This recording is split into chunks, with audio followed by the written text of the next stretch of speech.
Welcome to this journey of one of the most disturbing cases in recorded history, California. Before we begin, I invite you to leave a comment about where you're watching from and the exact time you heard this story.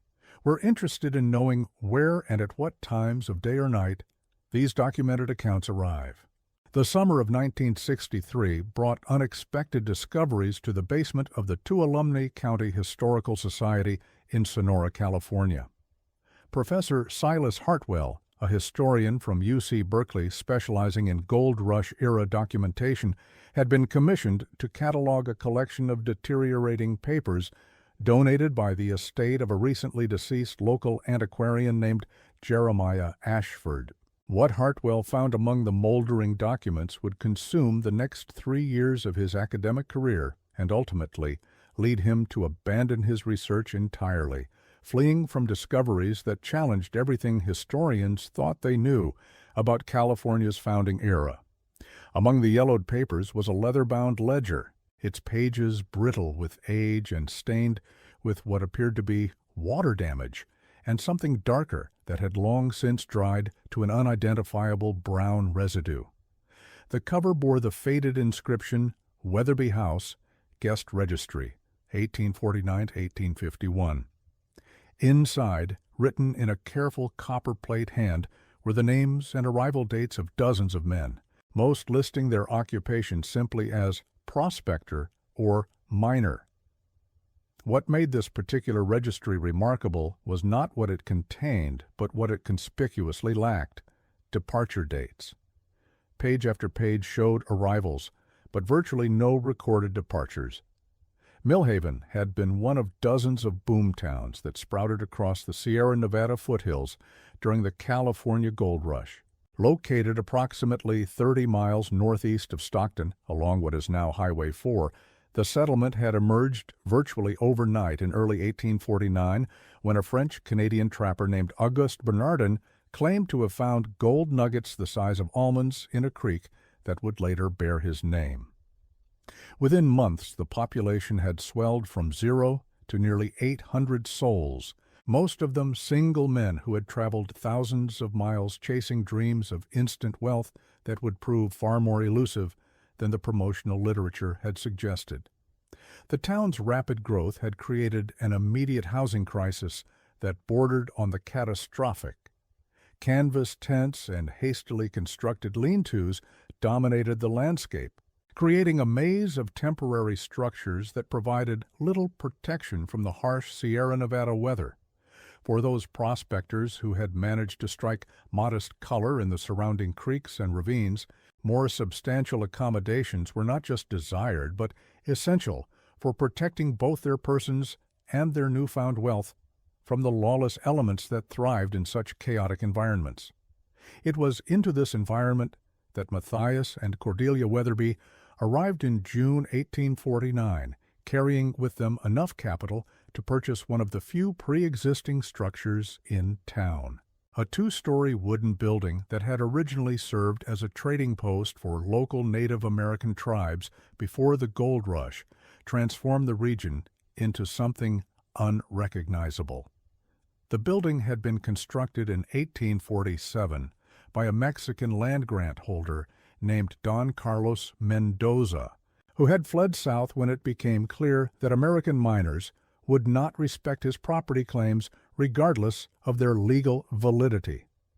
According to county records examined by Professor Hartwell during his initial research, the Weatherbys had traveled west from Independence, Missouri, as part of a wagon train that departed in April 1849.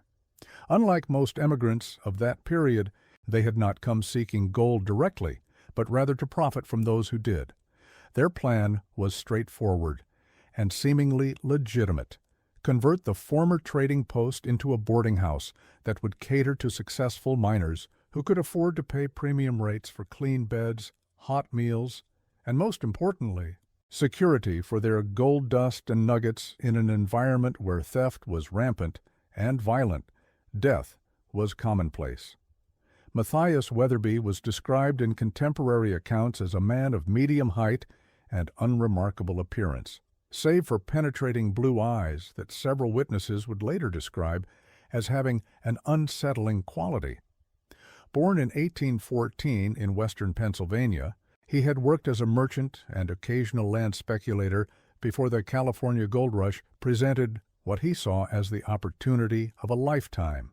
His wife Cordelia, 6 years his junior, had been raised in a strict Presbyterian household in Ohio and was known for her meticulous record-keeping and attention to detail, skills that would prove crucial to the success of their eventual criminal enterprise. The Weatherby House, as it came to be known throughout the region, occupied a prime location on Millhaven's main thoroughfare, a muddy track optimistically called Sacramento Street, that became virtually impassable during the winter rains.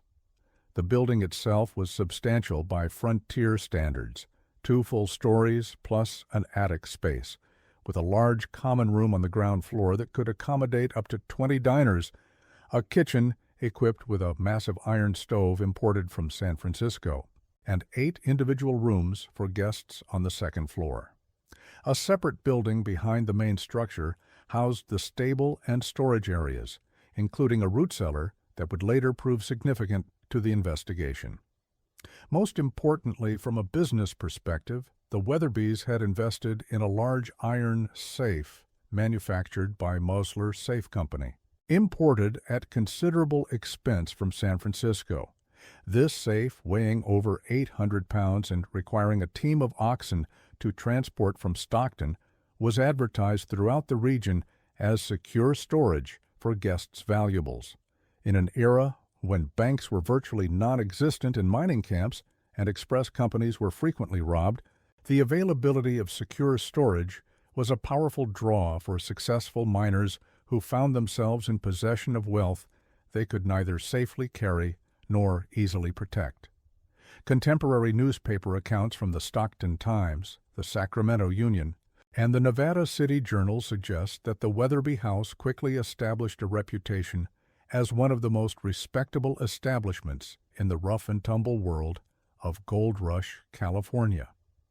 Unlike many boarding houses of the era, which were little more than glorified saloons where drunken miners would gamble away their fortunes and often their lives, the Weatherby establishment maintained strict rules that were prominently posted in the common room. No gambling on the premises, no drinking in the guest rooms, no women of questionable virtue, and absolutely no discussion of claim locations or gold discoveries within earshot of other guests. Matthias Weatherby, described in one particularly detailed account from the Nevada City Journal as a man of stern Methodist principles and unwavering moral rectitude, insisted that his house would serve only gentlemen miners of good character and proven success. This last qualification was crucial and would prove to be the key element in their selection process for victims. The Weatherby House was not for the desperate or the down-and-out miners who comprised the vast majority of the gold rush population. Their clientele consisted exclusively of prospectors who had already struck significant deposits and were looking for a secure place to stay while they worked their claims or prepared to return east with their fortunes. The daily rate of $5, an astronomical sum when most boarding houses charged 50 cents and many miners worked for months without earning that amount, ensured that only the genuinely successful could afford to stay there. This pricing strategy served multiple purposes. It attracted exactly the type of guests the Weatherbys desired. It provided them with immediate intelligence about which miners were carrying substantial wealth. And it created an atmosphere of exclusivity that made other successful miners eager to secure accommodations there as a symbol of their success. The guest registry that Professor Hartwell discovered provided a fascinating and ultimately horrifying glimpse into this exclusive clientele. Names like Ezra Pembroke, listed as arriving from Vermont on September 15, 1849, with the notation, "Substantial findings from Bernardine Creek," claims to have extracted $12 whalers in dust and nuggets since July. And Josiah Grimwald, described as a mining engineer from Pennsylvania with profitable claims near the North Fork, reports weekly yields of $400–500. Each entry included not just the guest's name and origin, but also detailed notations about their mining activities and, in many cases, remarkably specific assessments of their apparent wealth. What struck Professor Hartwell as immediately peculiar during his initial examination of the ledger was the methodical pattern of arrivals and the complete absence of departure records. The ledger showed a steady stream of successful miners checking into the Weatherby House throughout 1849 and into 1850, with entries becoming more frequent as word of the establishment's reputation spread throughout the mining camps. However, there was virtually no indication that any of these men had ever checked out. In a typical boarding house registry of the period, departure dates were meticulously recorded for billing purposes and to track room availability. The absence of such records suggested either extremely poor bookkeeping practices or something far more sinister. More disturbing still were the marginal notations that appeared to have been added later, written in a different ink, and in what appeared to be Cordelia Weatherby's more feminine handwriting. Next to Ezra Pembroke's entry, someone had written, "Departed suddenly November 2nd, personal effects disposed of as per standard procedure." Similar notations appeared throughout the ledger, always using variations of the same language. Departed without notice. Left to pursue opportunities elsewhere. Personal effects disposed of according to house policy. Intrigued by these anomalies and sensing that he might have stumbled upon something historically significant, Professor Hartwell began researching the individual names listed in the registry, cross-referencing them with other historical documents from the period, including newspaper archives, court records, and the extensive collection of personal correspondence that had been preserved in various California historical societies. What he discovered over the following months would fundamentally challenge his understanding of Gold Rush society and ultimately lead him down a path of investigation that would consume and ultimately destroy his academic career.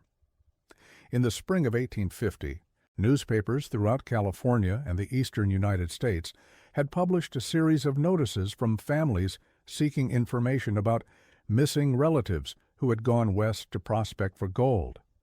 The frequency of such notices was not unusual given the dangerous conditions and poor communication systems of the era. But what Professor Hartwell found troubling was the concentration of missing persons who had last been reported in the Millhaven area. Among these missing persons were at least 12 men whose names appeared in the Weatherby House registry. One such notice, published in the Marysville Herald on March 15, 1850, read in part, "Missing, Obadiah Quincy, age 29, of Hartford, Connecticut. Last correspondence received December 1849 from Millhaven, California, where he reported striking rich deposits worth approximately $6,000 and moving to more comfortable lodgings at a respectable boarding house."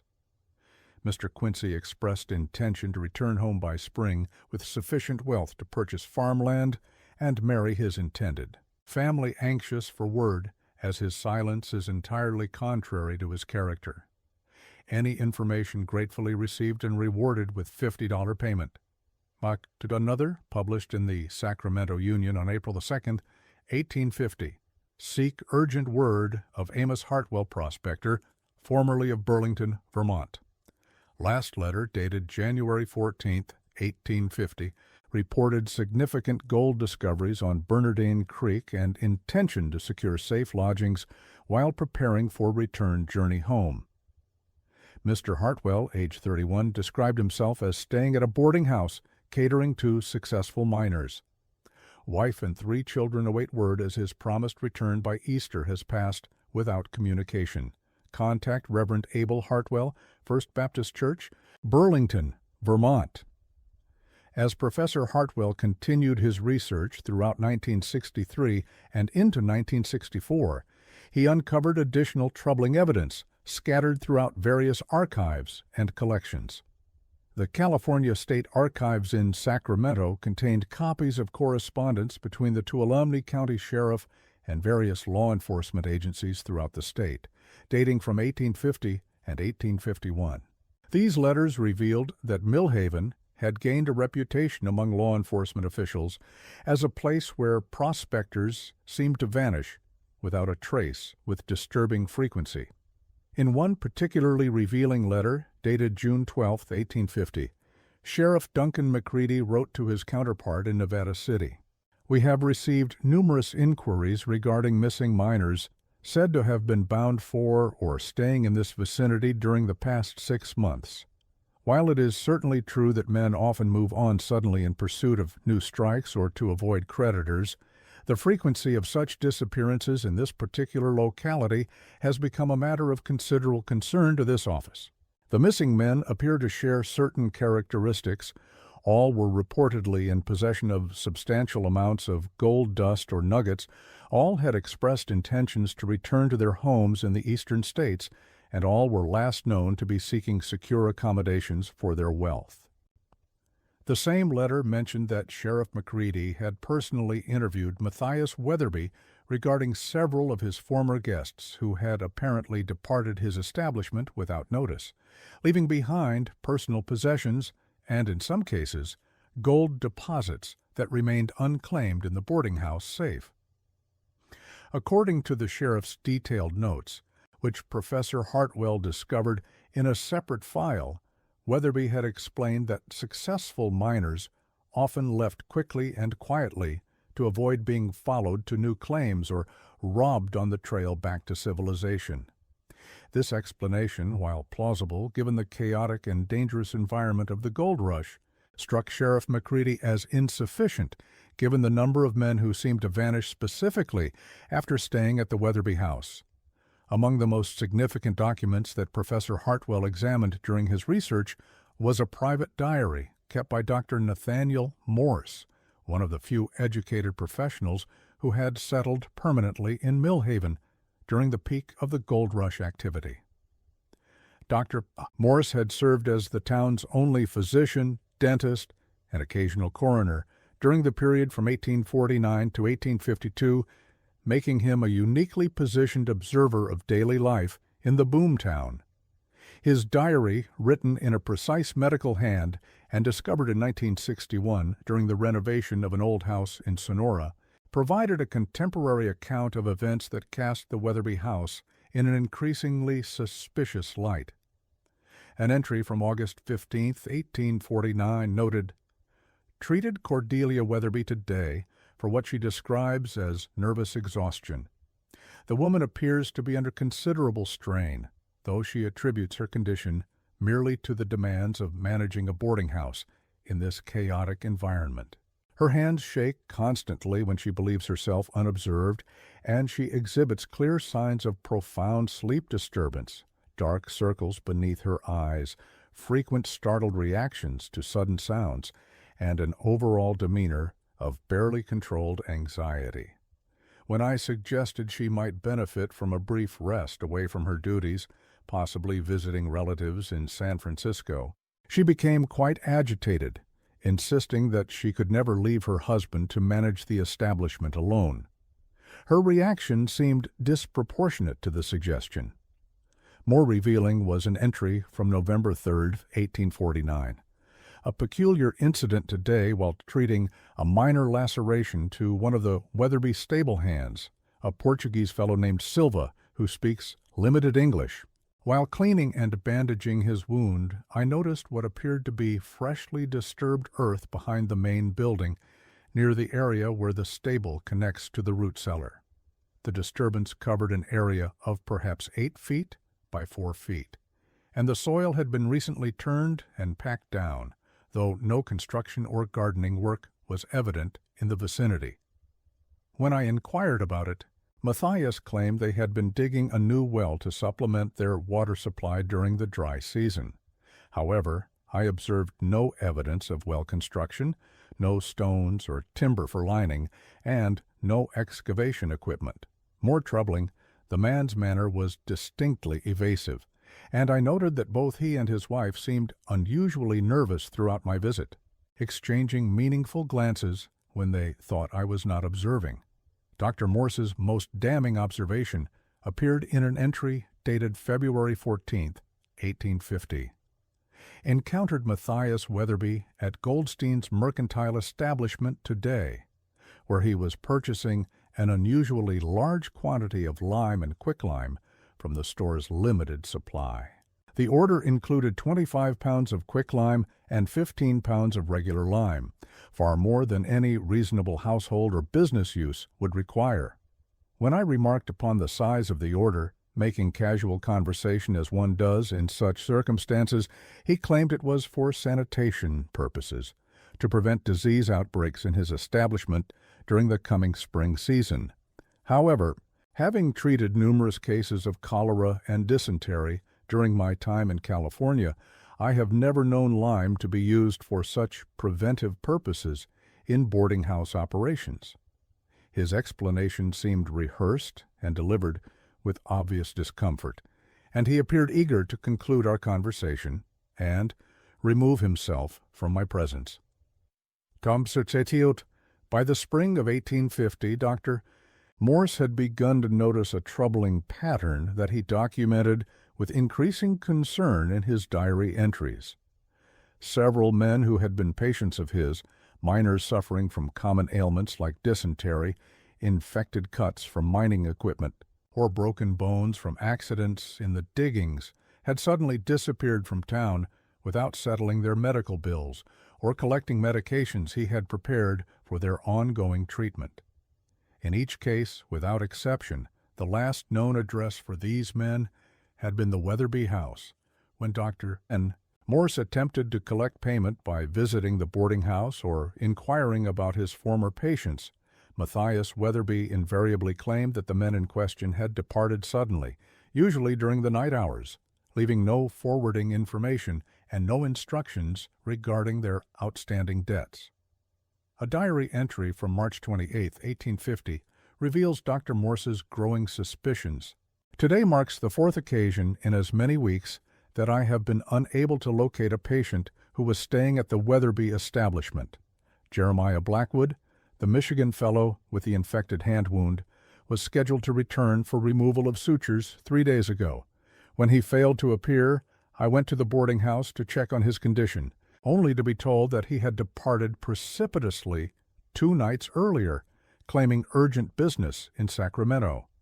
This explanation might be credible in isolation, but combined with the similar disappearances of Patterson, the Pennsylvania miner with the broken ribs, and Kowalski, the Polish immigrant being treated for severe dysentery, it creates a pattern that defies reasonable explanation. These were all men suffering from conditions that would make sudden travel inadvisable, if not impossible. The situation in Millhaven began to change dramatically in late 1850 as reports of missing miners reached the attention of state authorities in Sacramento. The California legislature, still in its infancy following statehood, was eager to establish the new state as a place where law and order prevailed, particularly given the chaotic reputation that gold rush towns had acquired throughout the United States and internationally. The disappearance of substantial numbers of miners, many of whom were known to be carrying significant wealth, represented not only a human tragedy but a potential threat to California's efforts to attract continued migration and investment. In November 1850, State Marshal Cornelius Vandiver was dispatched from Sacramento to investigate the unusual number of missing persons reports emanating from the Millhaven area and several other mining camps where similar patterns had been observed. Vandiver was a former Texas Ranger with extensive experience in frontier law enforcement, having served along the Mexican border during the turbulent 1840s when organized bandit groups regularly crossed the Rio Grande to prey on American settlers. His reputation for methodical investigation and unwavering persistence had earned him appointment as one of California's first state marshals. Marshal Vandiver's preliminary report, filed with the state capitol in December 1850, painted a picture of a community where the normal mechanisms of law and order had broken down almost completely. With no permanent civil authority beyond a part-time sheriff, who was frequently absent pursuing his own mining interests and no reliable means of communication with outside authorities. Millhaven had become a place where violence and disappearances were simply accepted as part of life. The absence of effective governance in this community, Vandiver wrote, has created conditions that would be considered intolerable in any civilized jurisdiction. Citizens routinely carry firearms, disputes are settled through violence rather than legal process, and the disappearance of individuals is treated as unremarkable unless they were particularly well-known or wealthy. However, Vandiver's investigation quickly focused on the Weatherby house after multiple interviews with townspeople revealed the suspicious pattern of wealthy miners checking in but never checking out. His detailed report, preserved in the California State Archives, noted, "The establishment in question operates ostensibly as a lodging house for prospectors of apparent means, charging rates that effectively exclude the common run of miners while attracting those who have achieved notable success in their endeavors." The proprietor, one Matthias Weatherby, claims that his guests frequently depart without notice, pursuing new opportunities in other camps or returning to their homes in the eastern states. However, this explanation is seriously undermined by several disturbing factors. These men typically leave behind personal possessions of considerable value, including clothing, mining equipment, and personal effects that any rational traveler would certainly take with them. More troubling still, in several reported cases, significant quantities of gold dust stored in the establishment's safe for safekeeping have apparently been abandoned by their owners. What Marshal Vandiver discovered next would ultimately lead to one of the most shocking criminal cases in early California history, though the full extent of the crimes would not be revealed until his investigation had proceeded for several months. Acting on information provided by Dr. Morse and other concerned townspeople, including several miners who had noticed the suspicious pattern of disappearances, Vandiver obtained a search warrant for the Weatherby property in January 1851. The initial search of the main building and guest rooms revealed nothing obviously incriminating, though Vandiver noted several troubling details.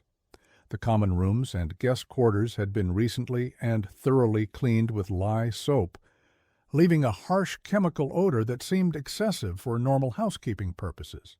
More significantly, several rooms contained personal effects that appeared to have been hastily abandoned. Clothes left in wardrobes, books and letters on tables, mining equipment stored under beds as if the owners had simply vanished mid-residence. The breakthrough in the investigation came when Vandiver decided to search the outbuildings, including the stable and storage areas behind the main structure. In the stable, investigators found clear evidence of disturbed earth in patterns that strongly suggested graves. The soil in several areas had been recently turned and packed down, and the presence of lime residue in the soil created distinct white patches that were visible even to untrained observers.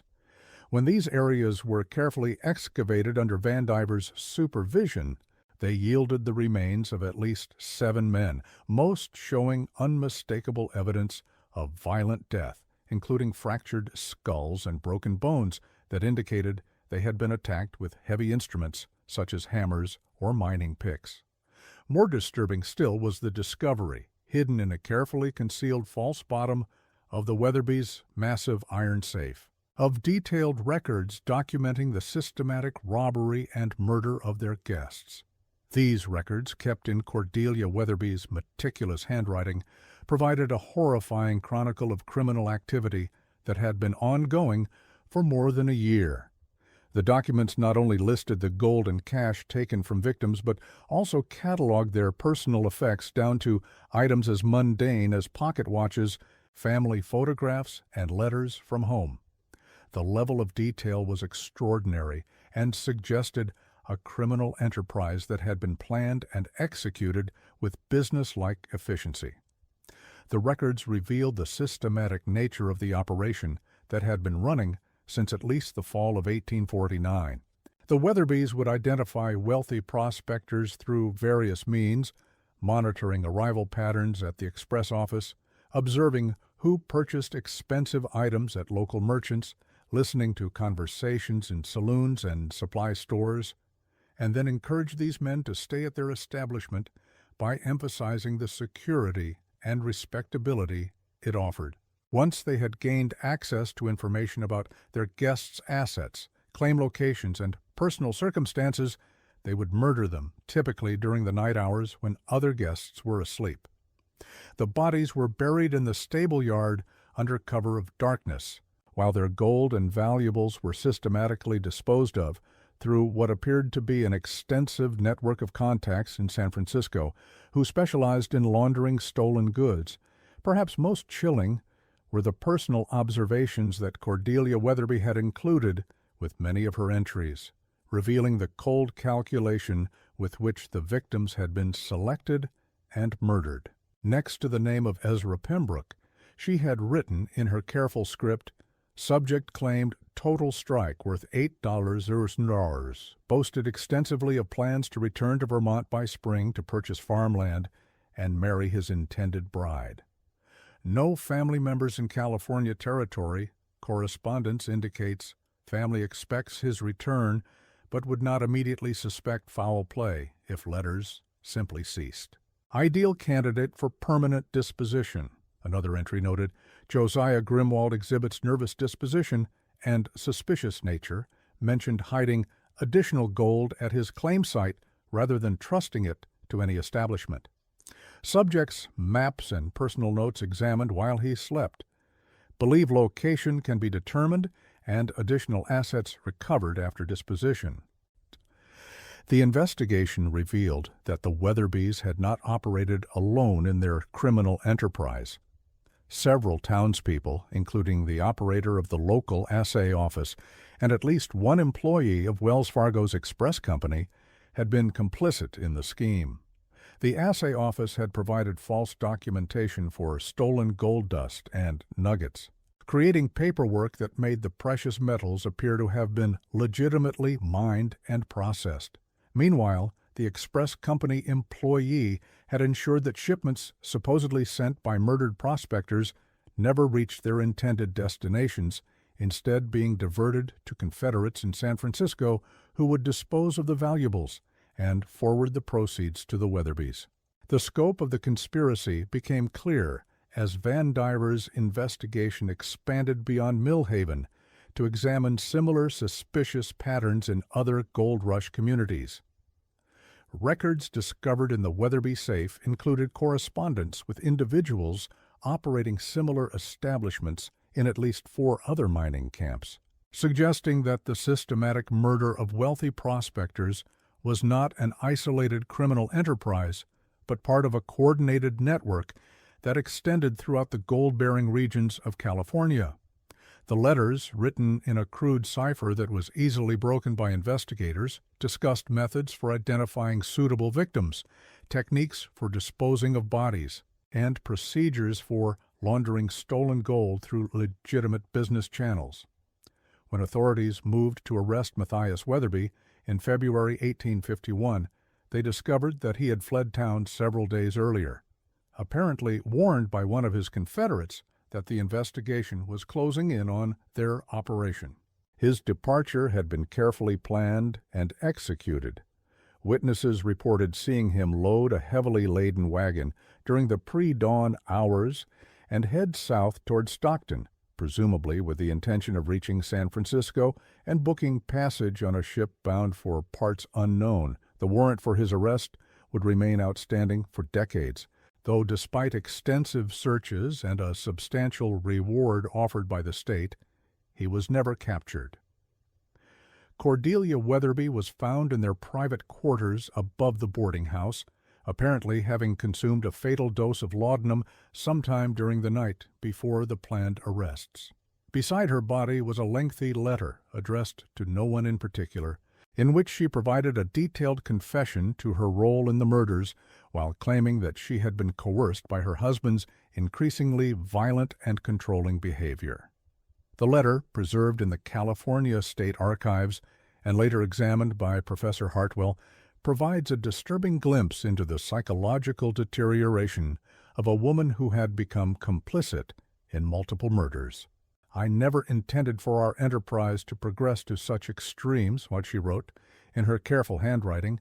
"When Matthias first proposed that we establish ourselves in the gold fields, he spoke only of taking advantage of miners who drank too much, perhaps relieving them of some portion of their gold while they were in a state of intoxication. It seemed a relatively harmless way to profit from men who would likely lose their wealth to gambling or drink in any case. But then came the first death, which Matthias claimed was an accident, a miner who had fought back when confronted and struck his head on the fireplace stones. Once blood had been spilled, Matthias insisted we had no choice but to continue down this dark path, as any survivor could expose our activities to the authorities." The letter continued for several pages, describing how each subsequent victim had made them more trapped and desperate, creating a cycle of violence that seemed impossible to escape. "I kept detailed records of our activities because I harbored some hope that we might someday be able to make restitution to the families of our victims, to somehow account for our sins and provide them with knowledge of their loved ones' fates. Instead, these records became nothing more than a chronicle of our progressive damnation. Each name I entered in those ledgers represented not just a crime, but a step further away from any possibility of redemption." Cordelia's confession also revealed disturbing details about the psychological effects of their crimes on both perpetrators. She described how Matthias had become increasingly paranoid and violent, seeing potential threats in every stranger who visited the boarding house and insisting on more elaborate precautions to conceal their activities. He began to speak of our guests not as human beings, but as obstacles to our prosperity, sources of wealth that needed to be harvested like crops in a field. "The man I married would never have spoken such words, but the man he became in this godless place was capable of unspeakable cruelty." The Weatherby case sent shockwaves through California's mining communities and contributed significantly to demands for stronger law enforcement in the remote gold camps. Newspapers throughout the state covered the story extensively, though many editors were careful to emphasize that such crimes were aberrations in an otherwise legitimate industry. The San Francisco Alta California published a lengthy editorial arguing that the discovery of this criminal enterprise in no way reflects upon the thousands of honest miners and merchants who are building California's future through legitimate means. However, the investigation was severely hampered by the chaotic conditions of the era and the reluctance of many witnesses to cooperate with authorities. Several key figures in the conspiracy were never identified, let alone apprehended, and the full extent of their operation was never determined.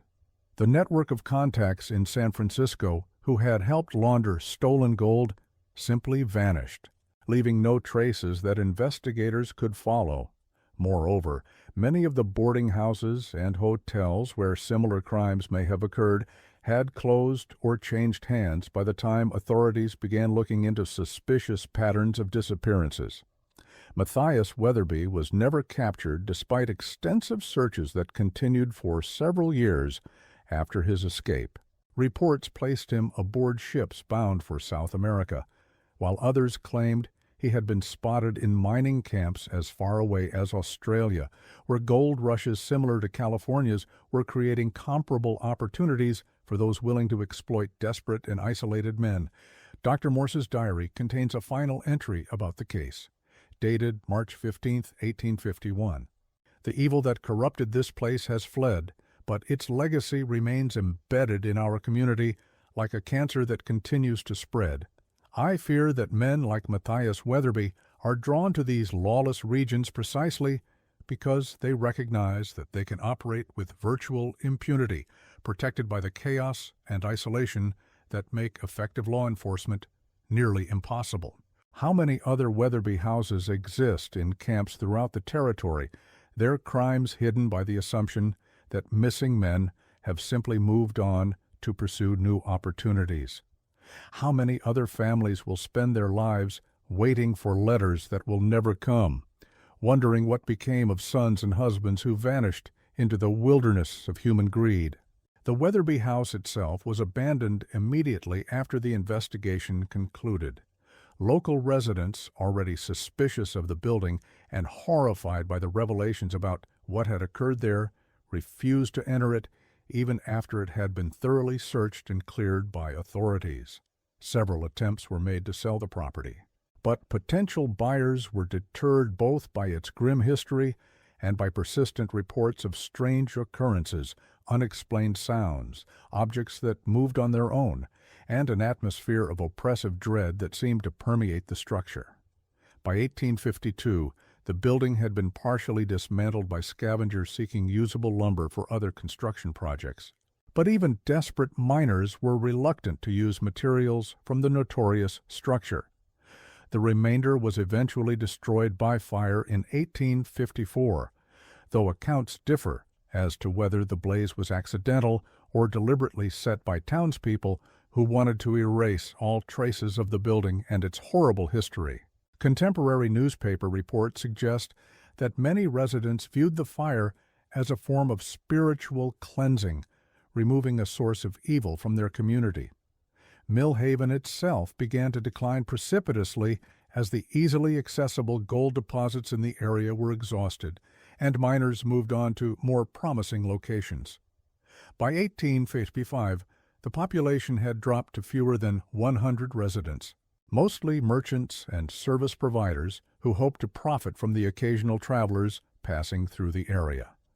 By 1860, it had become virtually a ghost town, with most buildings abandoned and slowly returning to the wilderness that had existed before the discovery of gold transformed the landscape. The few remaining structures were gradually consumed by weather and neglect, leaving little trace of the community that had once thrived there. By the time Professor Hartwell visited the site in 1963 as part of his research, almost nothing remained of the original settlement, except for a few foundation stones and the faint outlines of streets that were barely visible beneath decades of accumulated vegetation. What Professor Hartwell found most troubling about the case, beyond the obvious horror of the crimes themselves, was the systematic way in which they had been covered up and forgotten by subsequent generations. His research revealed that knowledge of the Weatherby murders had been deliberately suppressed by local and state authorities, who feared that extensive publicity about the case would damage California's reputation and discourage continued migration to the state at a time when population growth was considered essential to economic development. Official records had been deliberately sealed or allowed to disappear, and newspaper coverage had been minimal and deliberately vague, focusing on the arrest of criminals rather than the specific details of their crimes. The state government, eager to promote California as a land of opportunity rather than a haven for systematic murder, had quietly discouraged journalists from investigating the broader implications of the case or exploring connections to similar crimes in other mining camps. Even more disturbing was Professor Hartwell's discovery that the Weatherby case was far from unique in the annals of gold rush crime. As he expanded his research beyond the specific circumstances of Mill Haven, he found evidence of similar operations at boarding houses and hotels in at least 6 other major mining centers throughout California. The pattern was remarkably consistent across different locations and time periods. Establishments that catered exclusively to successful miners, proprietors with no verifiable background in the hospitality industry, and unusually high numbers of missing persons reports from families seeking news of relatives who had supposedly been guests at these establishments. In Grass Valley, located in Nevada County approximately 50 miles northwest of Mill Haven, Hartwell discovered records suggesting that a boarding house operated by a couple named Cornelius and Magdalena Vandermeer had been the site of similar disappearances between 1850 and 1852. The Vandermeers had arrived in California from Holland in early 1850, claiming experience in hotel management in Amsterdam, though no records of such experience could be located by investigators who looked into their background decades later. Their establishment, known as the Golden Crown House, had operated according to the same business model as the Weatherby House: high prices that excluded all but the most successful miners, emphasis on security and respectability, and mysterious disappearances of guests who left behind valuable possessions. When the Vandermeers abruptly departed Grass Valley in late 1852, supposedly returning to Holland due to Magdalena's poor health, they left behind a property that local residents claimed was haunted by the spirits of murdered men. In Auburn, located in Placer County about 30 miles northeast of Sacramento, Professor Hartwell discovered documentation pointing to suspicious activities at an establishment called the Goldfield Hotel, operated by a man known only as Colonel Richardson, who claimed to be a veteran of the Mexican War, but whose military service could never be verified through War Department records. Richardson had arrived in Auburn in 1850 with enough capital to purchase and renovate a substantial building that he converted into an exclusive hotel catering to wealthy miners and merchants. Like the Weatherby House, the Goldfield Hotel had gained a reputation for mysterious disappearances of guests, though these incidents were generally attributed to the dangerous conditions of frontier life rather than criminal activity. Richardson himself had vanished in 1853, leaving behind debts and a building that subsequent owners claimed was impossible to operate profitably due to its sinister reputation among potential guests. Each case that Professor Hartwell investigated followed the same general pattern, suggesting not isolated criminal enterprises, but a systematic business model that had been replicated across multiple locations by individuals who may have been connected to each other through some form of organized network. The similarities were too numerous to be coincidental.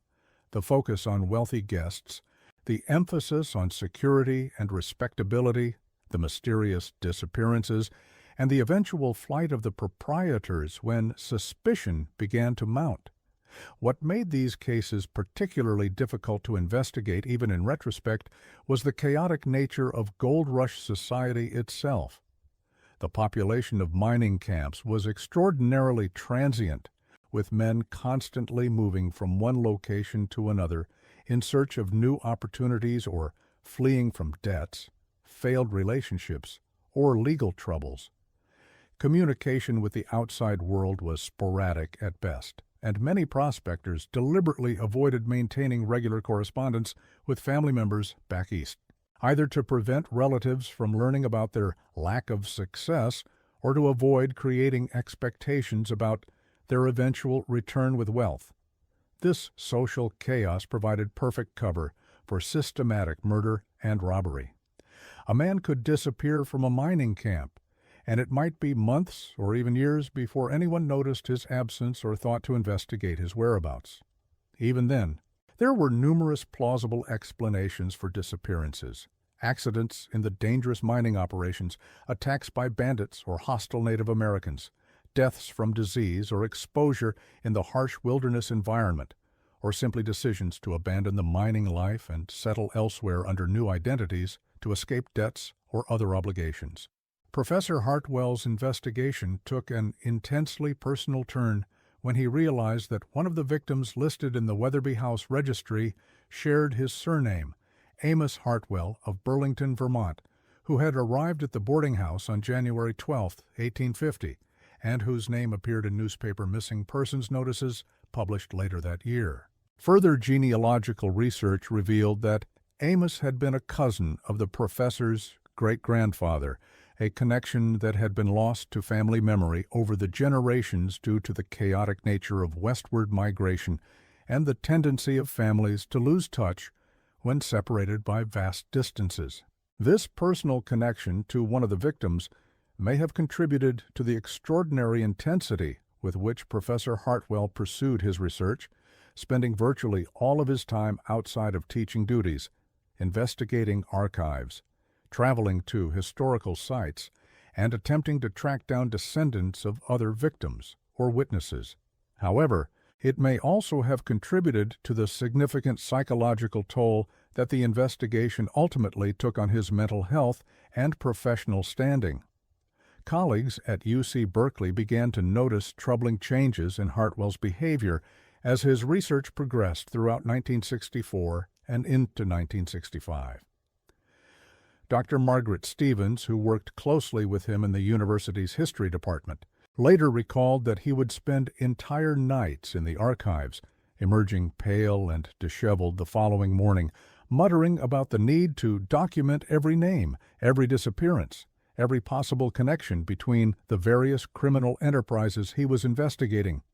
Professor Hartwell seemed to feel personally responsible for giving these forgotten victims a voice. Doctors Stevens remembered in an interview conducted years later. He would say that these men had been murdered twice, once by their killers, and again by a society that had deliberately chosen to forget their existence in order to preserve romantic myths about the gold rush era. The weight of that responsibility was clearly destroying him, but he seemed unable or unwilling to step back from the research that was consuming his life. The psychological pressure of the investigation was compounded by what Professor Hartwell increasingly perceived as active obstruction from various official sources.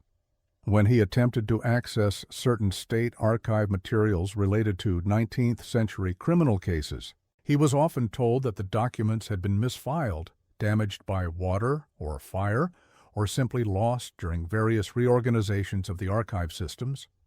When he tried to interview descendants of some of the key figures involved in the cases, he encountered unexpected hostility and refusal to cooperate that seemed disproportionate to the historical nature of his inquiries. Some of this resistance may have been coincidental, the result of bureaucratic incompetence or natural family reluctance to discuss ancestors who may have been involved in criminal activities. However, Professor Hartwell became increasingly convinced that there were people and institutions with powerful interests in ensuring that the story of the Weatherby House and similar establishments remained buried in historical obscurity. In his personal notes, discovered among his papers after his death, Hartwell wrote, "There are forces at work here that extend far beyond simple academic resistance to revisionist history. Families whose current wealth and social standing can be traced to gold rush-era enterprises are apparently willing to go to considerable lengths to prevent examination of how that wealth was originally acquired. Official institutions that have built their reputations on promoting sanitized versions of California history seem equally determined to suppress evidence that contradicts their carefully constructed narratives. I begin to suspect that the conspiracy to conceal these crimes extends well beyond the original perpetrators and reaches into the present day through their heirs and beneficiaries." This growing paranoia, whether justified or not, began to affect Professor Hartwell's academic work and personal relationships. He became increasingly isolated from his colleagues, refusing to discuss his research in detail and becoming suspicious of anyone who showed interest in his findings. His teaching suffered as he devoted more and more of his time to investigation, often canceling classes to pursue archival research or travel to historical sites. Students complained that when he was present, he seemed distracted and obsessed with his private research rather than focused on his educational responsibilities. The final stage of Professor Hartwell's investigation, which began in late 1965, focused on determining the full extent of the criminal network and its connections to legitimate business enterprises that had emerged from gold rush-era profits. He had identified what appeared to be a coordinated system of criminal boarding houses and hotels connected by common suppliers, shared financial arrangements, and overlapping personnel. The scale of the operation suggested that dozens, possibly hundreds, of prospectors had been systematically murdered, and their assets appropriated by criminal entrepreneurs who had recognized the profit potential in exploiting the lawless conditions of the mining frontier. More troubling still were the connections he had begun to trace between these criminal enterprises and subsequent business ventures that had become the foundations of some of California's most respected families and institutions. Gold and other assets stolen from murdered prospectors appeared to have been invested in legitimate enterprises, including banks, shipping companies, and real estate developments that had grown into major economic forces in California's development. However, just as Professor Hartwell appeared to be making breakthrough discoveries about the broader scope and lasting impact of these criminal networks, his investigation came to an abrupt and mysterious halt. In September 1966, while conducting research in the basement archives of the Nevada City Courthouse, Hartwell suffered what was officially described as a severe nervous breakdown. Colleagues who found him reported that he was sitting motionless at a research table, staring at an open document folder, apparently unable to respond to questions or move without assistance. The circumstances of this breakdown were never fully explained. Courthouse staff reported that Professor Hartwell had arrived early that morning and had been working alone in the basement archives for several hours before being discovered in his catatonic state. The document folder he had been examining contained what appeared to be routine mining claims records dating from the 1850s, though staff noted that several file cabinets in the archives had been left open and appeared to have been recently disturbed, suggesting that Hartwell or someone else had been conducting extensive searches through the historical materials. Professor Hartwell was hospitalized for several weeks at a psychiatric facility in Sacramento, where he was treated for what doctors described as acute stress reaction and possible dissociative disorder. When he eventually returned to academic life after a 6-month leave of absence, he had completely abandoned all research related to the Weatherby case and refused to discuss his findings with colleagues, students, or journalists who attempted to learn about his discoveries. The dramatic change in Professor Hartwell's behavior and his complete abandonment of the research that had consumed 3 years of his life raised troubling questions about what exactly he had discovered in that Nevada City Courthouse basement. The research materials he had accumulated over years of investigation were sealed and donated to the university archives with strict instructions that they not be opened for public research for 50 years, an unusually restrictive provision that suggested he feared the consequences of immediate publication. Dr. Margaret Stevens, who attempted to continue some aspects of Professor Hartwell's research after his return to the university, found that many of the documents he had cited in his notes were no longer available in the archives where he claimed to have found them. It was as if someone had systematically removed all traces of the evidence he had uncovered, she later wrote in her own account of the investigation. Either Silas had been the victim of an elaborate hoax designed to make him believe he had discovered evidence that never existed, or someone with considerable resources and influence was working methodically to suppress his findings. The mystery of what exactly Professor Hartwell discovered in that Nevada City Courthouse basement and what caused his psychological breakdown was never resolved. The document folder that had apparently triggered his collapse was found to contain only routine mining claims records that appeared to have no connection to his research into criminal enterprises.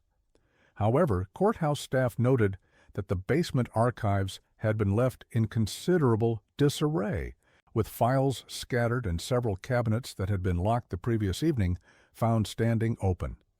More troubling still was the discovery that several boxes of historical documents that had been scheduled for microfilming as part of a preservation project had apparently been removed from the courthouse during the night before Professor Hartwell's visit.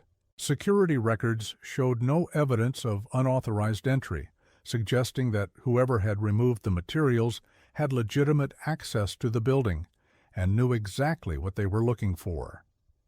In his final years before retiring from UC Berkeley, Professor Hartwell occasionally made cryptic references to his gold rush research in conversations with trusted colleagues, though he never provided specific details about what he had discovered or why he had abandoned his investigation.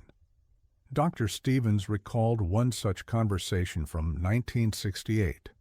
He told me that some historical truths were too dangerous to reveal, that there were families and institutions with too much invested in maintaining certain myths about California's founding era.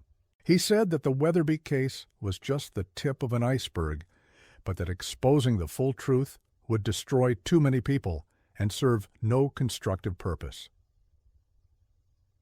When pressed for more specific information, Professor Hartwell would only say that the criminal network he had been investigating had connections that reached far beyond the gold rush era and into the contemporary business and political establishment of California.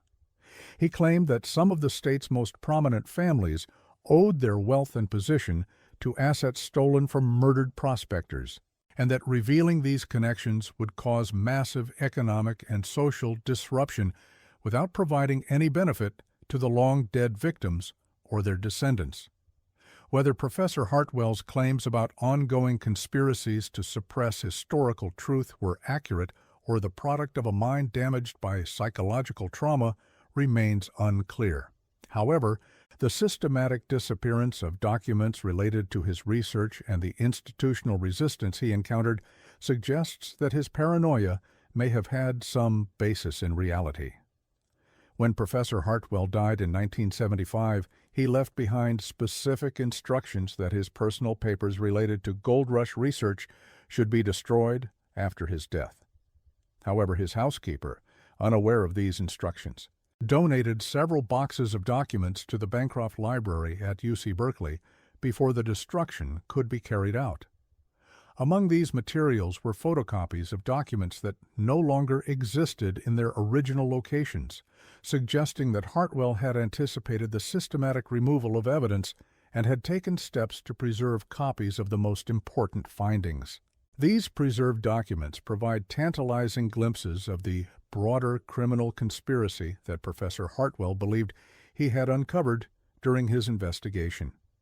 One folder contains what appears to be a partial list of boarding houses and hotels throughout California and Nevada that exhibited suspicious patterns of guest disappearances, along with notes suggesting connections between their operators and subsequent legitimate business enterprises. Another contains financial records that appear to trace investments of gold and cash from criminal sources into banks, shipping companies, and land development projects that became major California enterprises. Perhaps most intriguingly, Professor Hartwell's notes suggest that the Weatherby operation and similar criminal enterprises had not ended with the decline of the original gold rush, but had adapted and evolved to follow subsequent mining booms throughout the American West. There are references to similar establishments operating in Nevada during the Comstock lode silver boom of the 1860s, in Colorado during the gold rushes of the 1870s, and even in Alaska during the Klondike gold rush of the 1890s. If these connections were real rather than the products of an increasingly paranoid imagination, they would suggest that the systematic murder of prospectors had been not just a local criminal enterprise, but a persistent business model that followed the mining frontier across the continent for decades, adapting to new conditions and opportunities while maintaining the same basic operational methods. The story of the Weatherby House and Professor Hartwell's investigation raises profound and uncomfortable questions about the mythologized version of gold rush history that has been passed down through generations of Americans. The popular image of independent prospectors pursuing their dreams in a land of unlimited opportunity has little room for acknowledgement that some of those dreamers became victims of systematic predators who exploited the lawless conditions of the frontier for their own enrichment. Moreover, the apparent cover-up of the Weatherby case and similar incidents suggests that the suppression of uncomfortable historical truths has been an ongoing process, extending well beyond the original era of the crimes. The families and institutions that profited from Gold Rush-era criminal enterprises had powerful incentives to ensure that their origins remained hidden, and the evidence suggests that they were largely successful in these efforts through a combination of official suppression, document destruction, and social pressure to maintain acceptable versions of the past. Today, the site where Mill Haven once stood is marked only by a small historical marker erected by the California Historical Society in 1967. The plaque describes the area as a typical gold rush boomtown where fortune seekers pursued their dreams of striking it rich in the Sierra Nevada foothills. Visitors who stop to read the marker have no way of knowing that they are standing near the location where dozens of those fortune seekers met violent deaths at the hands of the very people who had promised them safe shelter and security for their hard-won wealth. The broader implications of the Weatherby case extend beyond California history to fundamental questions about how societies remember and forget their past. The systematic suppression of evidence about these crimes reflects a pattern that has been repeated throughout American history. Uncomfortable truths about the nation's founding myths are buried or distorted to preserve narratives that serve the interests of those in power and maintain social stability at the cost of historical accuracy. The Gold Rush era, in particular, has been consistently romanticized as a time when individual courage and determination could lead to great rewards, when America's frontier spirit was at its purest and most admirable. The reality that this same era was characterized by widespread environmental destruction, systematic violence against Native American populations, and the emergence of criminal enterprises that preyed upon the vulnerable has been largely written out of popular memory in favor of more palatable stories about rugged individualism and democratic opportunity. Cases like the Weatherby House murders reveal the dark underside of the American dream, showing how easily the pursuit of wealth could transform ordinary people into predators, and how the absence of effective social institutions could create environments where systematic murder became a viable business model. The fact that these crimes were successfully concealed for more than a century demonstrates the power of myth-making to override historical fact when the preservation of comfortable illusions serves important social and economic interests.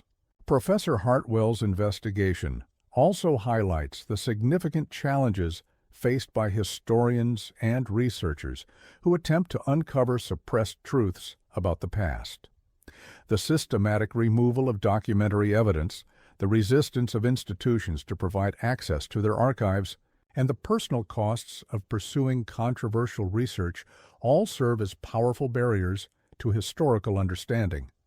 In some cases, these barriers may be the result of simple bureaucratic incompetence or natural institutional inertia.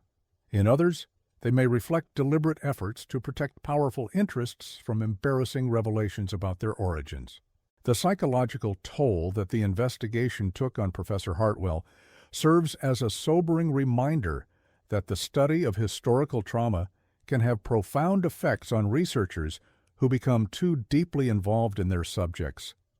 The weight of documenting multiple murders, the frustration of encountering systematic obstruction, and the isolation that comes from pursuing research topics that challenge accepted historical narratives can combine to create overwhelming psychological pressure, even for experienced scholars. Perhaps most troubling of all is the suggestion, present throughout Professor Hartwell's surviving notes, that the criminal network he had identified might have continued operating well beyond the Gold Rush era, adapting its methods to new circumstances and opportunities while maintaining the same basic approach to systematic murder and robbery. If boarding houses and hotels in multiple states were indeed systematically murdering wealthy guests and appropriating their assets, and if the profits from these operations were successfully invested in legitimate businesses that became major enterprises, then the scope of these crimes would dwarf even the most notorious criminal conspiracies of the 19th century. The possibility that some of America's oldest and most respected fortunes may have originated in the systematic murder of innocent men raises disturbing questions about the foundations of American capitalism and the methods by which great wealth was accumulated during the nation's early period of rapid expansion. If Professor Hartwell's research was accurate, then the respectable facade of many prominent American families may conceal origins that would be considered shocking by contemporary moral standards. The story of the Weatherby House also illustrates how the transient and chaotic nature of frontier society could be ruthlessly exploited by systematic criminals who understood how to take advantage of social conditions for their own benefit. The assumption that missing persons had simply moved on to pursue new opportunities elsewhere provided perfect cover for murder, while the lack of reliable communication systems meant that victims' families might never learn the truth about their fate. This vulnerability was not unique to the Gold Rush era, but has appeared repeatedly throughout American history in situations where large population movements, weak social institutions, and abundant opportunities for quick wealth have combined to create environments where predators could operate with relative impunity. The same basic conditions that made the Weatherby House murders possible have existed during other periods of rapid social change and economic development, suggesting that similar crimes may have occurred far more frequently than historical records indicate. In the end, the case of the Weatherby House serves as a dark reminder that the pursuit of wealth, when combined with isolation from social restraints and the absence of effective legal oversight, can lead to consequences that challenge our most basic assumptions about human nature and social organization. The prospectors who died in that remote California boarding house were not victims of random violence or accidents of frontier life, but casualties of a calculated business enterprise that treated human lives as obstacles to profit and human suffering as an acceptable cost of doing business. Their stories, almost lost to deliberate historical amnesia, deserve to be remembered not just as individual tragedies, but as warnings about what can happen when societies value economic growth over human welfare, and when institutions fail to protect the vulnerable from systematic exploitation. The fact that these crimes were successfully covered up for more than a century suggests that such institutional failures are not merely historical curiosities, but ongoing challenges that require constant vigilance to prevent their repetition in new forms. The silence that surrounded the Weatherby House for so many decades has finally been broken, but profound questions remain about how many other similar stories have been lost to deliberate forgetting or institutional suppression. In the remote corners of the American West, where boom towns rose and fell within a few short years, and where the normal mechanisms of law and order were often completely absent, how many other establishments operated according to the same grim business model that the Weatherbys had perfected? How many other families received that final optimistic letter from a relative who was checking into what seemed like respectable lodgings, never knowing that they would never hear from them again? How many other young men, filled with dreams of striking it rich and returning home, wealthy enough to marry their sweethearts and buy their own farms, instead found themselves face to face with predators who saw them not as human beings, but as sources of wealth to be harvested and disposed of like any other natural resource? These questions may never be fully answered, but the documentation that Professor Hartwell managed to preserve ensures that at least some of these forgotten victims will be remembered. In an age when historical memory is increasingly contested and manipulated for political purposes, their stories serve as anchors of truth about the real costs of unrestrained ambition and the importance of maintaining institutions capable of protecting the innocent from systematic exploitation. The echo of their voices, speaking across more than a century of deliberately imposed silence, reminds us that some truths are too important to remain buried, no matter how uncomfortable they may be for those who would prefer to maintain comforting myths about the past. The men who died in the Weatherby House deserve better than to be forgotten victims of a crime that was covered up to preserve the reputation of a state and the comfort of families who built their fortunes on blood money. Their memory stands as a testament to the proposition that justice delayed need not be justice denied, and that the truth, no matter how long suppressed, has a power that transcends the efforts of those who would keep it hidden. In remembering them, we honor not just their individual lives, but the principle that every human being deserves to be remembered as more than just an obstacle to someone else's ambition.